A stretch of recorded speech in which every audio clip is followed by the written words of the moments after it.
Materi guru penggerak yang harus disampaikan kepada Bapak Ibu guru yang hadir di ruangan hari ini. Sholawat serta salam semoga tercurah limpahkan kepada junjungan Nabi besar kita Nabi Muhammad Sallallahu Alaihi Wasallam. Tidak terlalu siang, acara hari ini akan dibuka oleh Bapak Kepala Sekolah kita, yaitu Bapak Arif Saifuddin. Kepadanya dipersilakan. Baik, terima kasih. Bismillahirrahmanirrahim. Assalamualaikum warahmatullahi wabarakatuh. Salam sejahtera bagi kita semua. Yang saya hormati Bapak Ibu Wakil Kepala Sekolah, yang saya hormati Bapak Ibu staf pendidik SMP Kemanabayan Kari. Pertama-tama marilah kita panjatkan puji dan syukur kehadirat Allah Subhanahu wa taala. Berkat rahmat dan karunia-Nya, alhamdulillah kita hari ini masih diberikan kesempatan, diberikan nikmat silaturahim dan nikmat dapat melaksanakan kegiatan yang salah satunya mungkin kegiatan thalabul ilmi, yang berbagi ilmu. Kita berkegiatan mencari ilmu, ya, yang mudah-mudahan ini dapat bermanfaat bagi kita semua. Tidak lupa salawat beserta salam semoga selalu tercurah kepada junjungan kita Nabi besar Nabi Muhammad Sallallahu Alaihi Wasallam, kepada keluarganya, kepada sahabatnya, dan mudah-mudahan syafaatnya sampai kepada kita di hari akhir nanti. Bapak dan Ibu, pada hari ini rekan kita Ibu Aing Herlina MPD akan melaksanakan salah satu tugas dalam kegiatannya, yaitu melaksanakan kegiatan calon penggerak. Mudah-mudahan Bu Aing ini bisa melaksanakan semua tugas dengan baik, lancar, dan bisa menyelesaikan proses calon guru penggeraknya dan benar-benar dinobatkan nanti sebagai salah seorang guru penggerak. Dan alhamdulillah ini salah satu prestasi yang bagus bagi sekolah, ya, karena di sekolah kita ada salah satu guru yang terpilih sebagai calon guru penggerak. Dan mudah-mudahan ini juga menjadi motivasi bagi kita untuk terus, ya, bisa mengembangkan tadi kompetensi kita sebagai pendidik dengan dinamika pendidikan yang terus berubah, ya, dengan pengetahuan pendidikan yang baru. Dan saat ini kita dihadapkan dengan pengetahuan pendidikan yang baru, yaitu salah satunya yaitu kurikulum merdeka.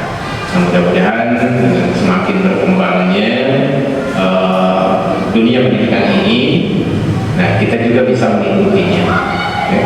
Berbagai macam pengetahuan baru kita pelajari dan lakukan inovasi-inovasinya, ya, tadi di kelas, ya, di lingkungan sekolah. Ini mudah-mudahan kegiatan ini yang saya lihat yaitu menyangkut tentang budaya positif, ya. Yang salah satunya yaitu pembentukan paradigma mengajar, ini salah satunya Bu Anja. Kemudian tadi ya mungkin dalam proses pembelajaran ya saya juga sedikit ya tadi ada kesepakatan kelas. Nah, saya juga memahami ini dari bacaan yang saya peroleh dari tadi materi-materi calon guru penggerak. Kalau kitanya tidak bisa mengikuti ya kita tidak akan tahu. Maka dari itu walaupun kita bukan CGP atau calon guru penggerak, tapi untuk menambah pengetahuan kita sebagai pendidik, ya kita harus buka-buka informasi, ya, buka-buka informasi perkembangan pendidikan saat ini seperti apa harus kita ikuti. Ya, nah ini agar kita bisa beradaptasi terus dengan tadi dinamika dunia pendidikan di Indonesia. Nah, adapun kegiatan ini merupakan salah satu syarat ya dalam mengikuti kegiatan calon guru penggerak ya, dan mudah-mudahan Bu Ai dapat melaksanakannya dengan sebaik mungkin. Dan sekali lagi saya harapkan semoga kegiatan ini menjadi motivasi kita untuk terus mengembangkan kompetensi kita sebagai pendidik. Mungkin itu saja baik sambutan dari saya. Mohon maaf bila ada kekurangan, bila ada kata-kata yang tidak berkenan. Wabillahi taufiq wal hidayah. Wassalamualaikum warahmatullahi wabarakatuh. Waalaikumsalam warahmatullahi wabarakatuh. Terima kasih banyak atas sambutan dari Bapak Kepala Sekolah. Tentunya itu adalah support penting Pak dari kami para CGP untuk menyampaikan, mengimbaskan materi yang telah disampaikan. Memang Bapak Nadiem Makarim mengatakan bahwa guru penggerak itu adalah change of the perubahan gitu ya, agen of perubahan gitu. Jadi berharap dengan para CGP ini bisa diimbaskan. Mudah-mudahan juga terima kasih atas kehadiran Bapak Ibu guru hadir pada siang hari ini. Tentu telah membantu saya tentunya dalam penyampaian tugas dan tentunya insya Allah ini bermanfaat dan bisa merubah paradigma terkait kegiatan budaya positif. Terima kasih banyak. Insya Allah kita akan mulai. Yang positif yang harus saya sampaikan kepada Bapak Ibu guru, yang pertama ada disiplin positif dan nilai-nilai kebajikan universal. Jadi materi kali ini ada beberapa materi yang harus saya sampaikan. Di antaranya ini tugas saya Bapak Ibu guru, banyak memang. Ada ini. Yang pertama disiplin positif dan nilai-nilai kebajikan universal. Kedua teori motivasi, hukuman dan penghargaan restitusi. Ketiga keyakinan kelas. Keempat kebutuhan dasar manusia dan dunia berkualitas. Kelima restitusi. Kelima posisi kontrol. Dan yang keenam adalah restitusi atau segitiga restitusi. Nanti ini berhubungan dengan kesepakatan kelas tentunya. Baik, yang pertama yaitu mengenai disiplin positif dan nilai-nilai kebajikan. Berubah dari paradigma stimulus respon kepada pendekatan teori kontrol. Bila kita ingin membuat kemajuan, perlahan sedikit-sedikit ubahlah sikap atau perilaku Anda. Namun bila kita ingin memperbaiki cara utama kita, maka kita perlu mengubah kerangka acuan kita. Ubahlah bagaimana Anda melihat dunia, bagaimana Anda berpikir tentang manusia. Ubahlah paradigma Anda, skema pemahaman dan penjelasan aspek-aspek tentang realitas. Di sini disampaikan, saya langsung ke materi pokoknya. Ada stimulus respon dan teori kontrol. Stimulus respon ini adalah realita kebutuhan kita sama, tapi pada kenyataannya kebutuhan kita itu berbeda. Lalu yang kedua adalah semua orang melihat hal yang sama. Ternyata seharusnya itu setiap orang berbeda sudut pandangnya. Yang ketiga yaitu kita mencoba mengubah orang agar berpandangan sama dengan kita. Teori kontrolnya, kita berusaha memahami pandangan orang lain tentang dunia. Jadi biasanya yang di otak kita orang itu harus sama, padahal kenyataannya tidak boleh seperti itu. Ada di bawahnya juga, orang lain bisa mengontrol saya. Contoh, kenapa orang lain bisa mengontrol? Contohnya yaitu, oh saya teh sudah berbuat baik, tapi ada orang yang padahal mah gak boleh gitu. Nah kita teh gak boleh kecewa, karena yang bisa mengontrol itu adalah diri kita, bukan orang lain. Tapi kalau masih dipengaruhi oleh orang lain, berarti kita tidak bisa mengontrol diri pribadi. Di sini yang disampaikan. Model berpikir menang atau kalah. Teori kontrolnya model berpikir menang dan menang. Jadi tidak ada menang dan kalah. Selanjutnya ini ada teori kontrol dari Dr. William Penasa. Yang pertama, ilusi guru mengontrol murid. Pada dasarnya kita tidak dapat memaksa murid untuk berbuat sesuatu jikalau murid tersebut memilih untuk tidak melakukannya. Walaupun tampaknya guru sedang mengontrol perilaku murid. Hal demikian terjadi karena murid sedang mengizinkan dirinya terkontrol. Saat itu, bentuk kontrol guru menjadi kebutuhan dasar yang dipilih murid tersebut. Teori kontrol menyatakan bahwa semua perilaku memiliki tujuan, bahkan terhadap perilaku yang tidak disukai. Lalu yang kedua, ada ilusi bahwa semua penguatan positif efektif dan bermanfaat. Penguatan positif atau bujukan adalah bentuk-bentuk kontrol. Segala usaha untuk mempengaruhi murid agar mengulangi suatu perilaku tertentu adalah suatu usaha untuk mengontrol murid tersebut dalam jangka waktu tertentu. Kemungkinan murid tersebut akan menyadarinya dan mencoba untuk menolak bujukan kita, atau bisa jadi murid tersebut tergantung pada pendapat sang guru untuk berusaha. Lalu ketiga, ada ilusi bahwa kritik dan membuat orang merasa bersalah dapat menguatkan karakter. Terlihat? Nah, ilusi bahwa kritik dan membuat orang merasa bersalah dapat menguatkan karakter. Contohnya gini, Bapak Ibu ya. Ada anak terlambat sekolah, lalu sama kita dikirihin. Nah, kamu gak kasihan sama orang tua yang telah membiayainya?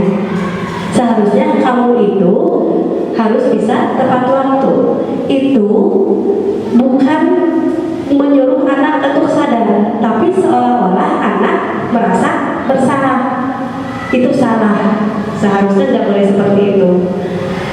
Lalu selanjutnya, ilusi bahwa orang dewasa memiliki hak untuk memaksa. Contoh, anak itu terlambat sekolah, sama kita dipaksa tanpa tahu. Bukti untuk tanggung jawabnya ke diri pribadinya tidak ada. Jadi harus disampaikan kepada sang anak tersebut tanggung jawabnya, seperti itu. Bahwa intinya sih jangan memaksa, tapi disampaikan informasi yang membuat anak sadar, seperti itu.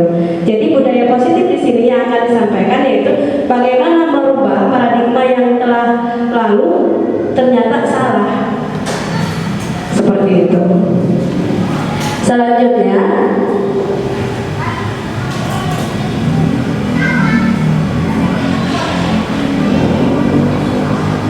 yang tadi ya Bapak Ibu, teori kontrol itu adalah terkait disiplin positif dan nilai kebijakan universal. Lalu yang kedua, kita akan teori motivasi, hukuman dan penghargaan restitusi. Diana Gosen dalam bukunya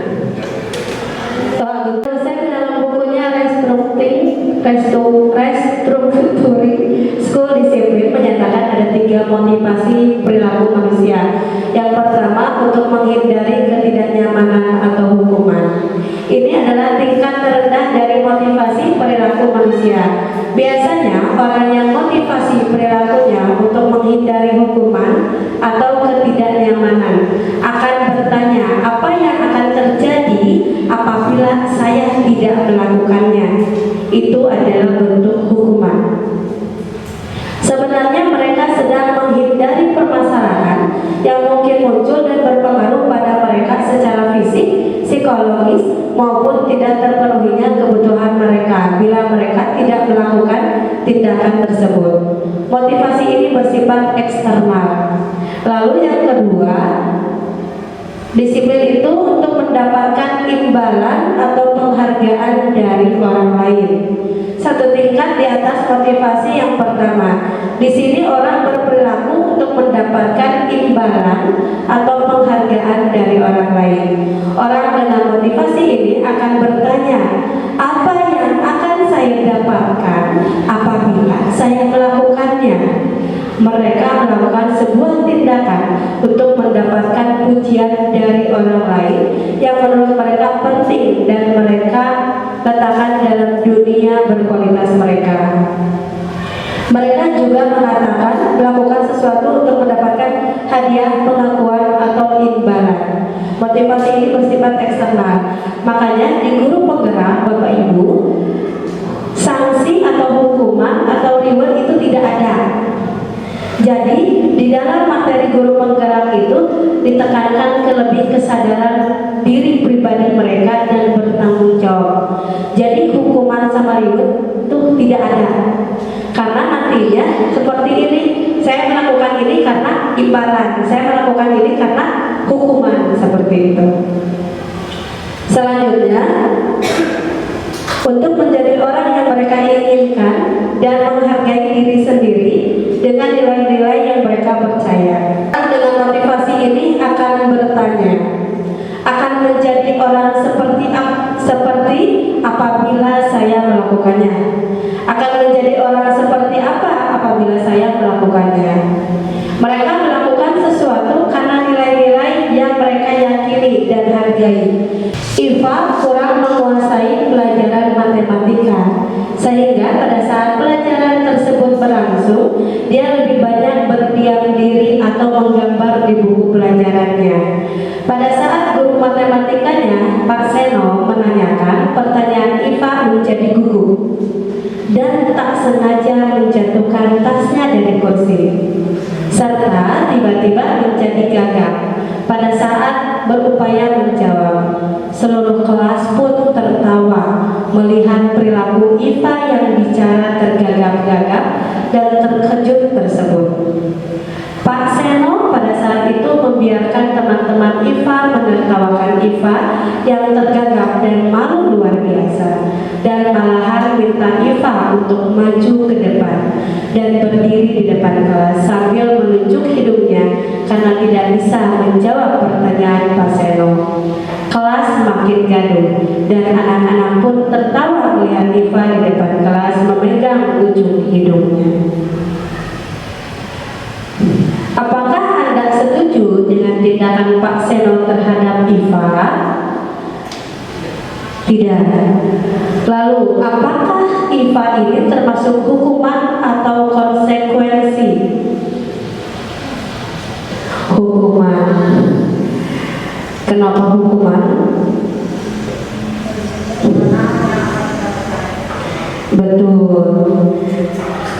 Betul, yang dilaksanakan Pak Seno itu salah besar. Ini adalah baik mendidik.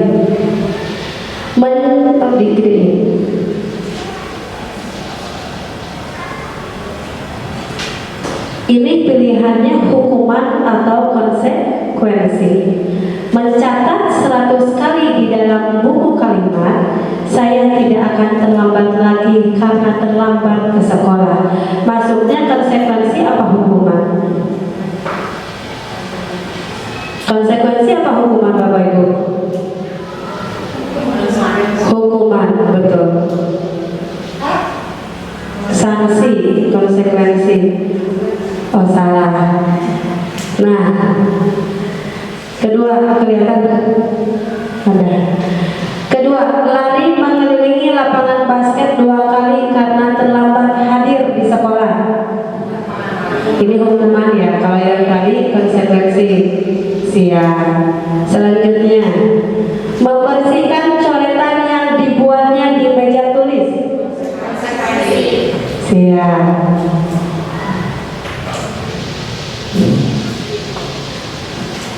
Murid diminta untuk push up 15 kali karena tidak menggunakan masker ke sekolah. Hukuman betul. Menggantikan kertas tugas teman yang telah dicoret-coret. Betul. Selanjutnya, berjemur di lapangan basket pukul 12 siang karena mengobrol dengan teman. Hukuman. Murid diminta bertelanjang kaki sepanjang hari karena tidak menggunakan sepatu warna hitam sesuai peraturan sekolah. Yo, berhubungan dengan kesiswaan ya. Sanksi, coba cek hukuman. Jadi hukuman ini nanti ada kesimpulannya. Apa yang membedakan sanksi sama hukuman? Lalu berdiri di depan kelas sambil mengangkat kaki satu karena tidak bisa menjawab pertanyaan. Hukuman. Duduk di bangku di pinggir lapangan pada jam istirahat, tidak diizinkan bermain oleh guru piket karena mencederai teman saat bermain di lapangan. Duduk di bangku di pinggir lapangan pada saat jam istirahat, tidak diizinkan bermain oleh guru piket karena mencederai teman saat bermain di lapangan. Hukuman sanksi? Sanksi? Hukuman.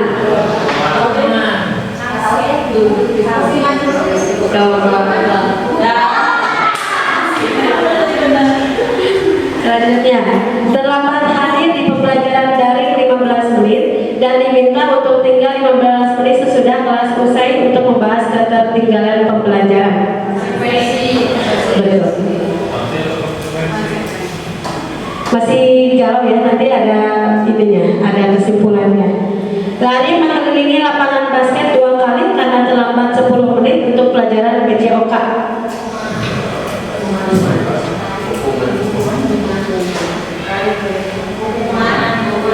Oke, cek.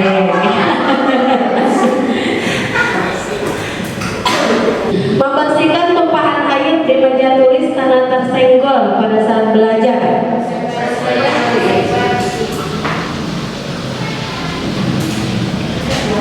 Kehilangan 10 menit jam istirahat untuk mengerjakan tugas karena terlambat datang dan tertinggal pelajaran selama 10 menit. Peraturan tentang penggunaan gaya pada saat mengendarai kendaraan roda 2 atau motor. Mungkin jawabannya adalah untuk keselamatan. Kedua, mengapa kita memiliki peraturan tentang penggunaan masker dan mencuci tangan setiap saat? Mungkin jawabannya adalah kesehatan dan keselamatan. Nilai-nilai keselamatan atau kesehatan inilah yang kita sebut sebagai suatu keyakinan, yaitu nilai-nilai kebajikan universal yang disepakati secara tersirat dan tersurat, nyambungnya dengan kesepakatan kelas. Lepas dari latar belakang suku, negara, bahasa maupun agama, seperti yang sudah disampaikan sebelumnya pada pembelajaran 2.1 tentang nilai-nilai kebajikan, bahwa menekankan pada keyakinan seseorang akan lebih memotivasi seseorang dari dalam. Jadi sambung dengan tadi yang dikatakan Bapak bahwa kesepakatan kelas ini itu adalah munculnya dari internal. Seperti itu Bapak Ibu. Kita lanjut saja ke materi selanjutnya.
yang berkualitas.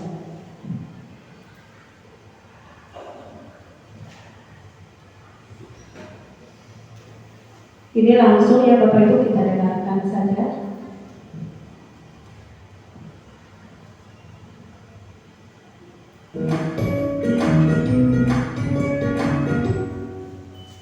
Salam dan bahagia Ibu dan Bapak guru hebat.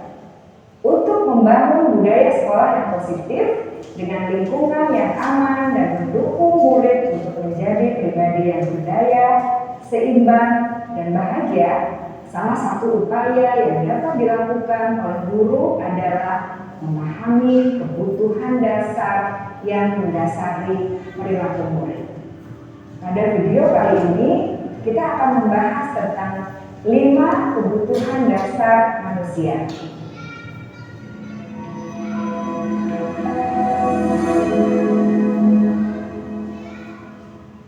Ki Hajar Dewantara dalam salah satu kutipannya menyatakan, kita ambil contoh perbandingannya dengan hidup tumbuh-tumbuhan. Seorang petani dalam hakikatnya sama kewajibannya dengan seorang pendidik yang menanam padi misalnya. Hanya dapat menuntun tumbuhnya padi. Ia dapat memperbaiki kondisi tanah, memelihara tanaman padi, memberi pupuk dan air, membasmi ulat-ulat atau jamur-jamur yang mengganggu hidup tanaman padi, dan lain sebagainya. Ketika guru memahami kebutuhan apa yang mendasari perilaku murid, dan guru berusaha menuntun dan mendukung murid dalam memenuhi kebutuhannya secara positif, pada hakikatnya guru tersebut ibarat seorang petani yang sedang berusaha memahami kebutuhan masing-masing tanaman, dan ia berusaha memenuhi kebutuhan tanaman tersebut agar dapat tumbuh dengan subur dan maksimal. Dr. William Glasser, seorang psikiater dari Amerika Serikat, menyatakan bahwa seluruh tindakan manusia memiliki tujuan tertentu, yaitu memenuhi kebutuhan dasar. Ketika kelima kebutuhan dasar telah terpenuhi secara memadai, maka murid akan tumbuh dengan seimbang dan bahagia. Sebaliknya, ketika kebutuhan dasar tidak terpenuhi dengan baik, maka seseorang akan mengalami emosi negatif seperti bosan, sedih, dan kecewa. Bahkan mereka dapat melakukan perbuatan yang bertentangan dengan nilai-nilai kebajikan atau melanggar peraturan. Dengan kata lain, perilaku buruk seseorang biasanya adalah respons dari kebutuhan yang tidak terpenuhi. Namun, mereka tidak tahu cara untuk menyampaikannya. Ada 5 kebutuhan dasar manusia menurut Dr. William Glasser, yaitu yang pertama, kebutuhan untuk bertahan hidup atau survival. Yang kedua, kebutuhan untuk merasa diterima atau love and belonging. Yang ketiga, kebutuhan akan kebebasan atau freedom. Yang keempat, kebutuhan akan kesenangan atau fun. Dan yang kelima, kebutuhan akan penguasaan atau power. Kebutuhan dasar yang pertama adalah kebutuhan yang bersifat fisiologis untuk bertahan hidup atau survival. Misalnya, kesehatan, rumah, dan makanan. Kebutuhan biologis sebagai bagian dari proses reproduksi termasuk kebutuhan untuk tetap bertahan hidup. Kebutuhan untuk merasa aman juga termasuk dalam kebutuhan ini.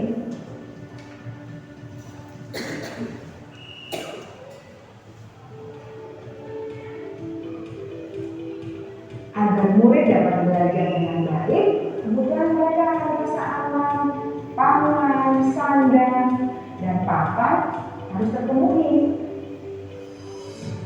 Bagaimana mungkin mereka dapat belajar dengan baik bila mereka datang ke sekolah dengan perut yang lapar atau bila rumah mereka kebanjiran?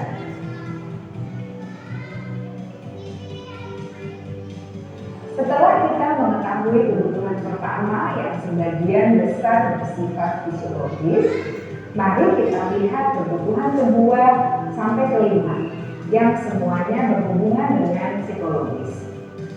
Mari kita lihat kebutuhan yang kedua, yaitu kebutuhan akan perasaan diterima oleh kelompok atau komunitasnya, atau kebutuhan love and belonging.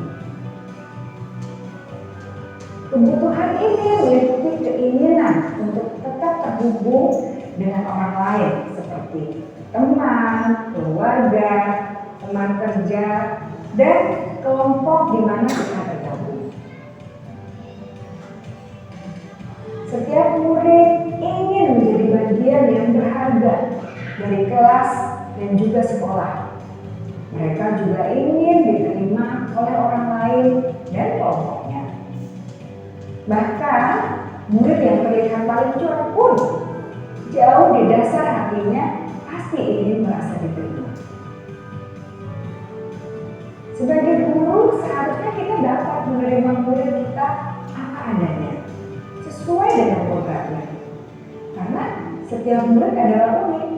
Mereka memiliki kekuatannya masing-masing, sehingga guru seharusnya bisa menciptakan kesempatan untuk murid berkolaborasi dan memiliki ikatan emosi satu sama lain.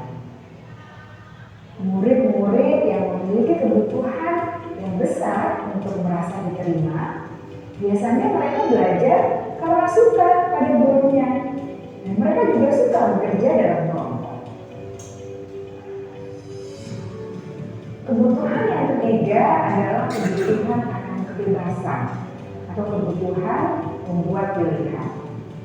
Murid harus diberi kesempatan untuk membuat pilihan dan bertanggung jawab atas pilihan yang mereka telah ambil.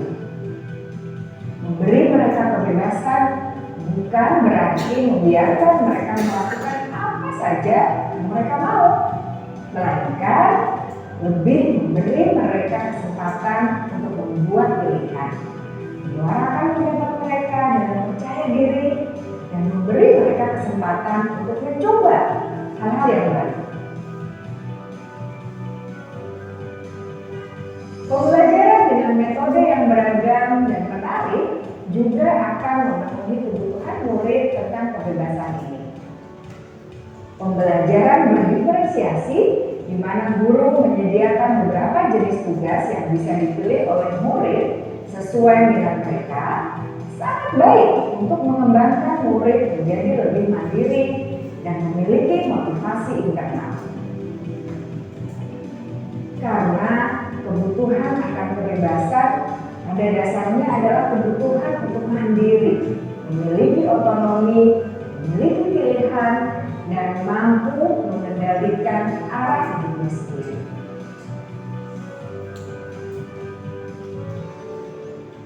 Kebutuhan yang keempat adalah kebutuhan akan kesenangan.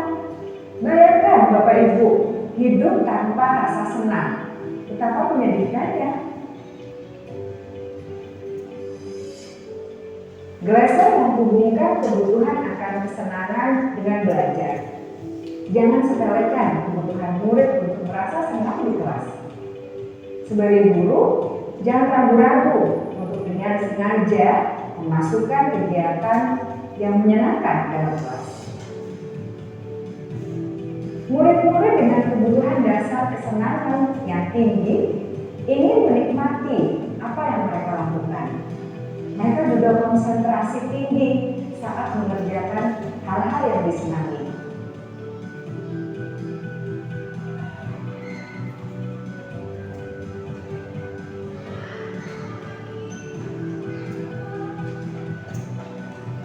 Kebutuhan yang kelima adalah kebutuhan akan penguasaan. Setiap murid memiliki kebutuhan untuk merasa kompeten, menjadi terampil, diakui pencapaian dan keterampilannya, didengarkan, bisa membuat dampak dan pengaruh, dan memiliki rasa harga diri. Mereka sebaiknya diberi kesempatan untuk membuat keputusan tentang hal-hal yang penting dalam hidupnya dan tidak merasa dikontrol oleh sistem sekolah. Pada murid yang telah menginjak usia remaja, seringkali mereka merasa tidak memegang kendali atas kehidupannya sendiri, karena guru kerap kali berpengaruh dalam mengambil keputusan. Murid-murid yang memiliki kebutuhan dasar akan penguasaan yang tinggi biasanya selalu ingin menjadi pemimpin. Mereka juga suka mengamati sebelum mencoba hal-hal yang baru. Mereka juga perfeksionis dan merasa kecewa bila melakukan kesalahan.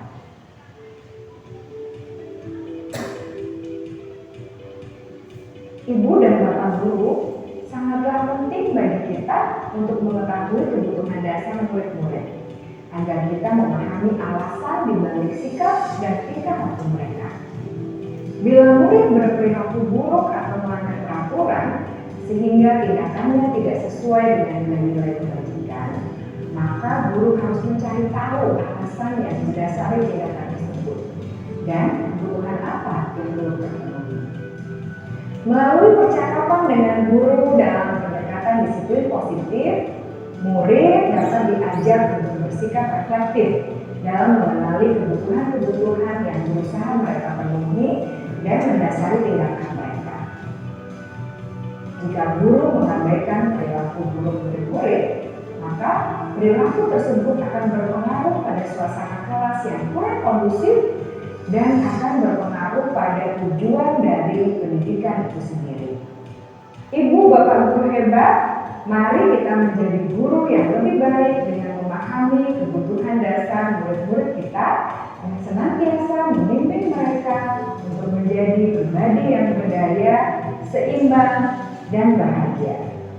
Salam dan bahagia, ibu dan bapak guru hebat.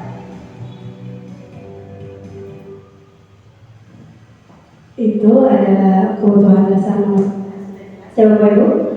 Selanjutnya, yang tadi video tadi mengatakan ada lima kebutuhan manusia.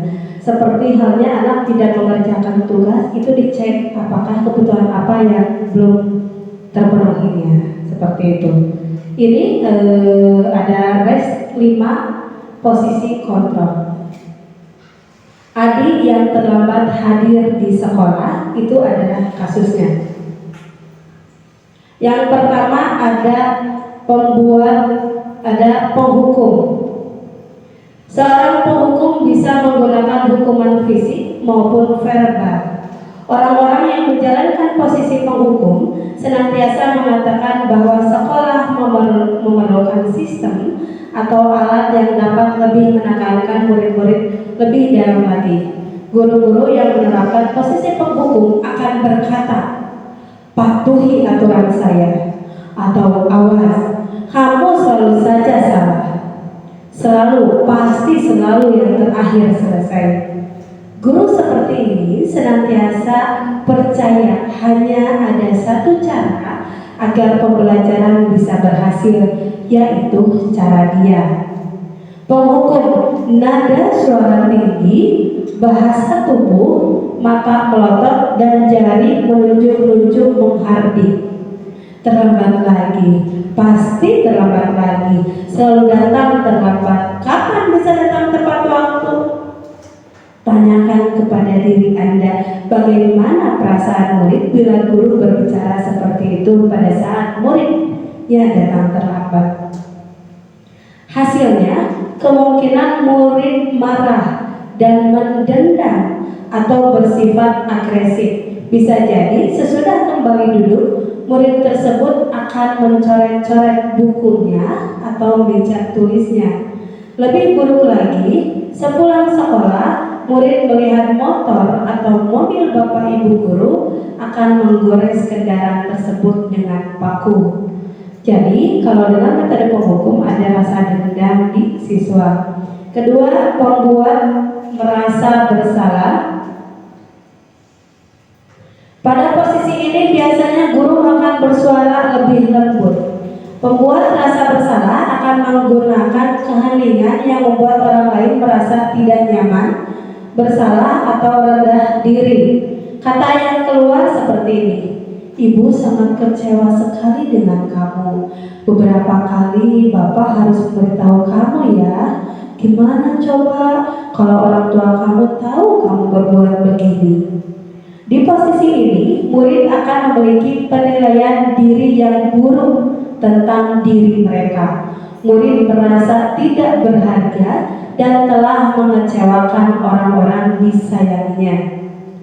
Pembuat merasa bersalah, nada suara memelas, halus sedih, bahasa tubuh merapat pada anak atau lesu. "Adi, kamu ini bagaimana ya? Kamu sudah berjanji dengan ibu tidak akan terlambat lagi. Kamu kenapa ya? Senang sekali mengecewakan ibu. Ibu benar-benar kecewa sekali." Bagaimana perasaan murid bila ditegur seperti cara ini? Hasil, murid akan merasa bersalah telah mengecewakan ibu. Selanjutnya, ada rasa teman. Guru pada posisi ini tidak akan menyakiti murid, namun akan tetap berupaya mengontrol murid melalui persuasi. Posisi teman pada guru bisa negatif atau positif. Guru di posisi teman menggunakan hubungan baik dan humor untuk mempengaruhi seseorang. Mereka akan berkata, "Ayo bantulah demi Bapak ya. Ayo ingat tidak bantuan Bapak selama ini. Ya sudah, kali ini tidak apa-apa. Nanti dibantu dibereskan." Hal negatif dari posisi teman adalah bila suatu saat guru tersebut tidak membantu, maka murid akan kecewa dan berkata, "Saya pikir Bapak Ibu teman saya." Murid merasa dikecewakan dan tidak mau lagi berusaha. Hal ini yang mungkin timbul adalah murid hanya akan bertindak untuk guru tertentu dan tidak untuk guru lainnya. Murid akan tergantung pada guru tersebut. Lalu yang keempat, ada posisi pemantau. Memantau berarti mengawasi. Pada saat kita mengawasi, kita bertanggung jawab atas perilaku orang-orang yang kita awasi. Pertanyaan yang mungkin, peraturannya apa? Apa yang telah kamu lakukan? Sanksi atau konsekuensinya apa? Seorang pemantau sangat mengandalkan perhitungan, catatan, data yang dapat digunakan sebagai bukti atas perilaku seseorang. Posisi ini akan menggunakan stiker, slip catatan, daftar cek. Posisi pemantau sendiri berawal dari teori stimulus respon yang menunjukkan tanggung jawab guru adalah mengontrol murid. Pemantau nada suara datar, bahasa tubuh formal. "Adi, tahukah kamu jam berapa kita memulai?" "Tahu Pak." "Kamu terlambat 15 menit. Apakah kamu sudah mengerti konsekuensi yang dilakukan bila terlambat?" "Paham Pak, saya harus tinggal kelas pada jam istirahat nanti dan mengerjakan tugas ketertinggalan saya." "Ya benar, nanti pada saat yang istirahat kamu harus tinggal di kelas untuk menyelesaikan tugas yang tertinggal tadi. Saya tunggu." Bagaimana perasaan murid? Hasil, murid memahami konsekuensi yang harus dijalankan karena telah melanggar salah satu peraturan sekolah. Guru tidak menunjukkan suatu emosi yang berlebihan, menjadi marah atau membuat merasa bersalah. Murid tetap dibuat tidak nyaman, yaitu dengan harus tinggal kelas pada waktu jam istirahat dan mengerjakan tugas. Guru tetap harus memantau murid pada saat mengerjakan tugas di jam istirahat karena murid tidak bisa tinggal sendiri. Dan yang terakhir, 5 posisi penting, yaitu manajer. Ini yang harus dimiliki oleh kita semua tentunya. Posisi terakhir adalah manajer. Posisi di di mana guru berbuat sesuatu bersama dengan murid, mempersilahkan murid mempertanggungjawabkan perilakunya, mendukung murid agar dapat menemukan solusi atas permasalahannya sendiri. Seorang manajer telah memiliki keterampilan di posisi teman maupun pemantau, dan dengan demikian bisa jadi di waktu-waktu tertentu kembali kepada kedua posisi tersebut bila diperlukan. Di manajer, murid diajak untuk menganalisis kebutuhan dirinya maupun kebutuhan orang lain. Di sini penekanan bukan pada kemampuan membuat konsekuensi, namun dapat berkolaborasi dengan murid bagaimana memperbaiki kesalahan yang ada. Seorang manajer akan berkata, apa yang kita yakini? Apakah kamu meyakininya? Jika kamu meyakininya, apakah kamu bersedia memperbaikinya? Jika kamu memperbaiki ini, hal ini menunjukkan apa tentang dirimu? Apa rencana kamu untuk memperbaiki hal ini? Tugas seorang manajer bukan untuk mengatur perilaku seseorang. Kita membimbing murid untuk dapat mengatur dirinya. Seorang manajer bukannya memisahkan murid dari kelompoknya, tetapi mengembalikan murid tersebut ke kelompoknya dengan lebih baik dan kuat. Bisa jadi dalam praktik penerapan disiplin, kita akan kembali ke posisi teman atau pemantau. Di sini nada manajer, nada suara tulus, bahasa tubuh tidak kaku, mendekat ke murid. Guru, Adi, apakah kamu mengetahui jam berapa sekolah dimulai? Tahu Pak, jam 7. Ya, jadi kamu terlambat. Kira-kira bagaimana kamu akan memperbaiki masalah ini? Saya bisa menanyakan teman saya Pak untuk mengejar tugas yang tertinggal. Baik, itu bisa dilakukan. Apakah besok akan ada masalah untuk kamu agar bisa hadir tepat waktu ke sekolah? Tidak Pak, saya bisa hadir tepat waktu. Baik, saya hargai usahamu untuk memperbaiki diri. Bagaimana perasaan murid jika diperlakukan seperti itu? Pada posisi manajer, suara guru sebaiknya tulus, tidak perlu marah, tidak perlu meninggikan suara, apalagi menunjuk-nunjuk jari ke murid, berkaca pinggang, atau bersikap seolah-olah menyesal, tampak sedih sekali akan perbuatan murid, atau bersenda gurau menempatkan diri sebagai apabila kita sedang marah, kan? Ya, saya bisa lebih proaktif, mulai dengan diri sendiri. Saya bisa jadi lebih sabar, mengambil waktu juga untuk berpikir mau apa selanjutnya. Kira-kira kamu bersedia memperbaiki masalah ini tidak? Sedia Pak. Kalau kamu memperbaiki masalah ini, kamu akan menjadi orang seperti apa? Saya akan menjadi orang yang bertanggung jawab kali ya Pak. Dan senantiasa proaktif. Iya, menurut kamu bagaimana rasanya menjadi orang seperti itu? Ya nyaman lah, bangga bisa bersabar dan menahan diri. Baiklah kalau begitu. Yuk kita pikirkan bagaimana memperbaiki masalah ini.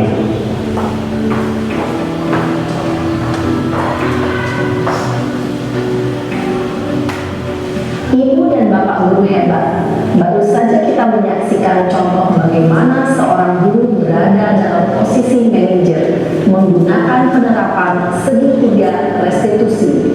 Mari kita bahas satu persatu.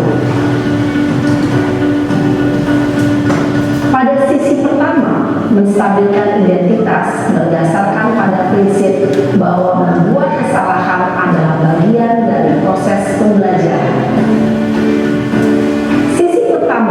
Dari segitiga ini berperan menggeser identitas murid dari identitas gagal ke identitas sukses.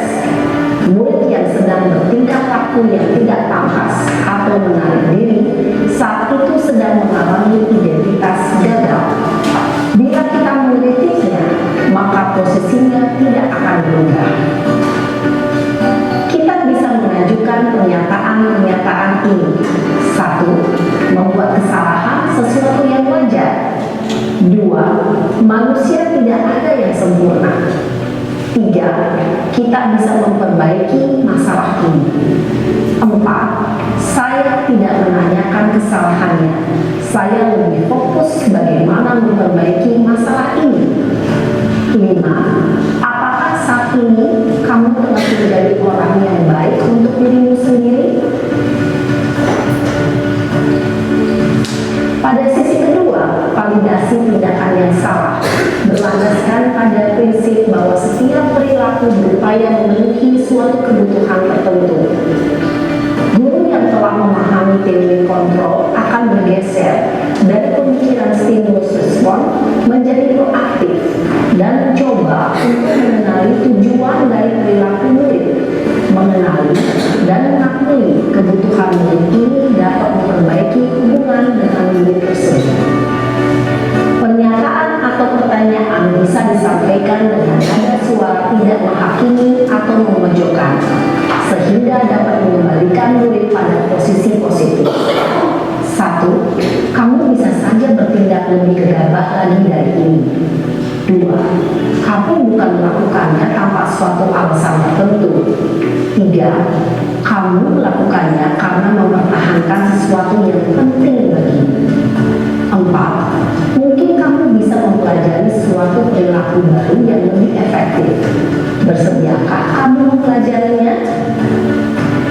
Selanjutnya, kita akan simak sisi terakhir, yaitu menanyakan keyakinan. Teori kontrol menyatakan bahwa pada dasarnya kita termotivasi secara intrinsik. Pada saat perilaku yang salah telah divalidasi dan identitas sukses telah stabil, maka murid telah siap menaikkan keyakinan-keyakinannya dengan tindakannya yang salah dan pemikirannya telah bergeser ingin menjadi orang yang dituju. Pertanyaan-pertanyaan ini dapat menaikkan keyakinan-keyakinan yang dianut murid. 1. Sebagai keluarga atau kelas, apa yang kita yakini? 2. Nilai-nilai apa yang telah kita sepakati? 3. Seperti apa gambaran sebuah kelas yang ideal bagi kami? 4. Kamu ingin menjadi orang seperti apa?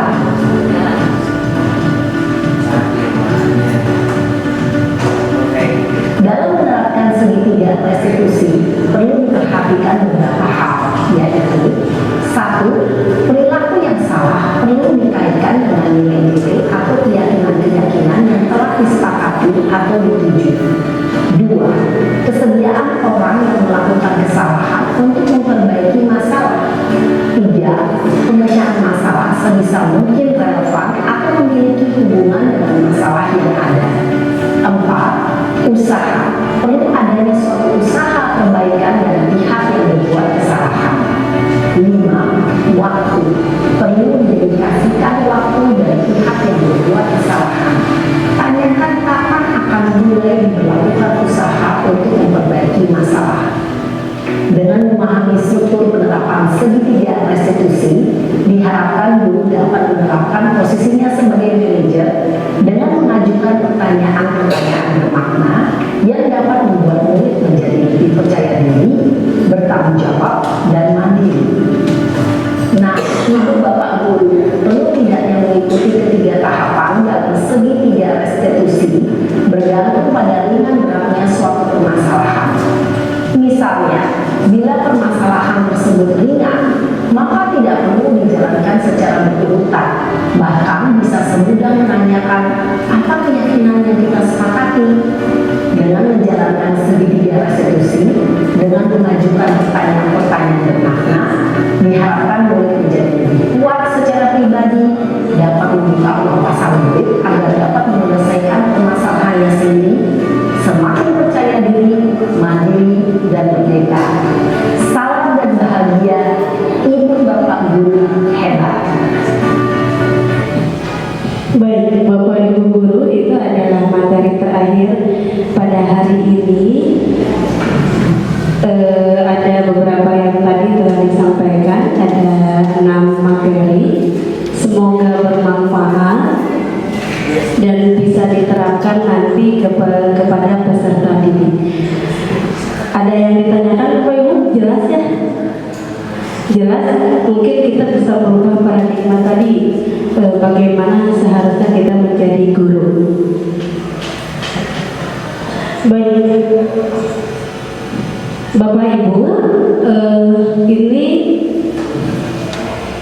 sudah semua tersampaikan.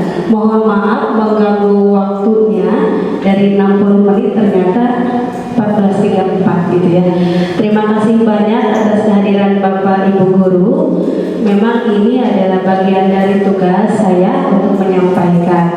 Tapi memang menyampaikannya harus sesuai dengan dari materinya, tidak bisa saya simpulkan gitu karena takutnya ada yang salah. Jadi saya langsung materinya dari materi guru penggerak. Semoga bermanfaat dan semoga bisa diambil hikmahnya seperti itu. Untuk sebagai dokumentasi minta satu kesan atau pesan terkait materi hari ini. Mangga ada yang berkenan? Bu Erika saja ya.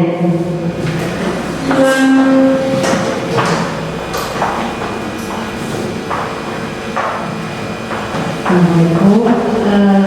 Terima kasih atas kesempatan yang diberikan dan untuk materi yang diberikan oleh guru penggerak ini menurut saya sangat menarik, sangat menjadi masukan bagi kita dan satu hal yang saya lihat ini akan meningkatkan kualitas dari sekolah Menara Bayangkari. Mudah-mudahan kita semua bisa menerapkannya pada siswa-siswi. Terima kasih, itu saja. Terima kasih, itu saja, Ibu Ai. Siap. Terima kasih banyak kepada Bu Erika. Baik Bapak Ibu, pesan-kesan selanjutnya yaitu, oh ya baik, oleh Pak Siap, maka Pak Siap ke depan.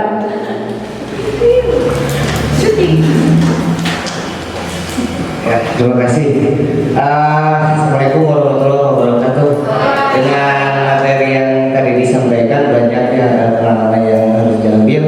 Pertama dari kita sebagai pendidik, cara menangani anak, cara menghukum atau memberikan hukuman, memberikan sanksi, itu kan selama ini kita terlalu mengandalkan emosi gitu ya. Tapi mudah-mudahan dengan adanya materi ini kita mengkoreksi diri pribadi, kemudian introspeksi kita masing-masing, apa yang sudah terjadi ke belakang dengan adanya materi ini tidak terulang lagi. Mungkin itu kesan-kesannya untuk semuanya, mungkin bukan untuk diri saya, tapi untuk semuanya juga mungkin itu yang harus kita lakukan kepada siswa-siswa. Terima kasih. Siap, terima kasih. Beri tepuk tangan yang meriah Bapak Ibu Guru untuk Pak Siap. Terima kasih banyak. Baik Bapak Ibu Guru, pengimbasan terkait materi budaya positif telah saya sampaikan. Sekali lagi saya mengucapkan beribu-ribu terima kasih banyak kepada Bapak Ibu Guru yang hadir pada siang hari ini. Tentu tanpa support dukungan Bapak Ibu Guru dan apalagi Bapak Kepala Sekolah yang bersedia hadir, dan memang saya kuat adalah dari Bapak Kepala Sekolah dan tentu dari Bapak Ibu Guru.